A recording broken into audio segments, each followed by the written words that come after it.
sometimes it is hard, it is very hard to find metaphoric words which I can definitely use, but many of the audience, particularly the youth, would not relate this to the question or to their daily lives.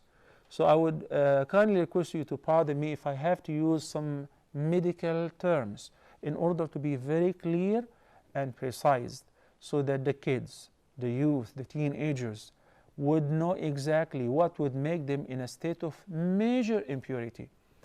I met this guy who was performing Hajj with us, and he came to me. He's a teenager coming with his family, and he told me that he's done something really bad, and that was during the day of Arafat. It was the practice which I just mentioned earlier. And of course I couldn't believe myself. I mean, what's so exciting here? The scene, what we see around, is basically something would make a person tend to cry, to humble himself and herself, to seek forgiveness and repentance. But we have some cases like that. So in this case, I'm talking about one case. I don't have to mention others. So when you're confronted with something like that, you have to understand that we have to close the gap, and you have to be realistic, and you should not bury your head in the sand, okay, and say, you can be talking about that. Well, they talk about that in much open way, in much more open way, and very explicit in the streets, in the school, when they open their books to study, and when they're surfing online, much worse than that, okay? So if you do not face the reality, and really somebody has to play that role to communicate with the youth and explain to them, particularly with regards to the concept of tahara.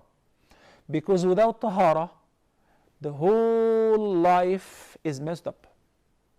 Imagine the Nabi sallallahu alayhi wasallam said, when he passed by two graves, and he said that they're being punished, as far as one of them is being punished in his grave because he used not to he used not to clean up after urination. We're not talking about masturbation now. We're not talking about major impurity. We're talking about minor impurity, where he would urinate but not clean up afterward. So obviously the urine drops would soil his body and his clothes. He will make wudu and say Allahu Akbar forever, but your prayer is invalid, is not accepted.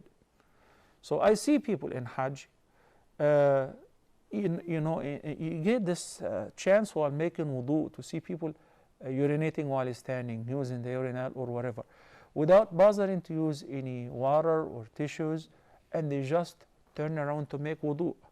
Yes, I'm shocked. You know why am I shocked? I am shocked because those people spend literally thousands and thousands of dollars. Some had to pay like 20 grands, in addition to a vacation, which this also can be interpreted into money in cash, leaving family and friends and business, and coming to perform Hajj, and they return home without actually performing Hajj, for this very simple thing. Simple as far as it could have been avoided. Simple because it could have been fixed. Use water, use the tissue if no water available, or even stones, to remove the impurities, to remove the urine drops. After answering the call of nature, you must do istinja. You make sure that you're cleaned up. So when you make wudu, you have a tahara of the body, of the clothes, and of the spot which you're offering the prayer on.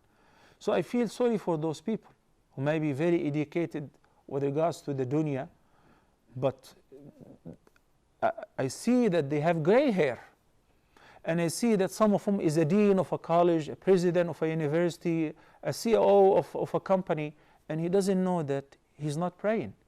How could you do tawaf while you are in a state of najasa? So everything will be ruined. And that's why I would not mind to go over this over and over, and even speak about it openly, hopefully that the word will spread and people will explain to each other. And if some of the parents who are reluctant to speak to their children about that openly, just refer them to this part or this segment of the episode of answering this question.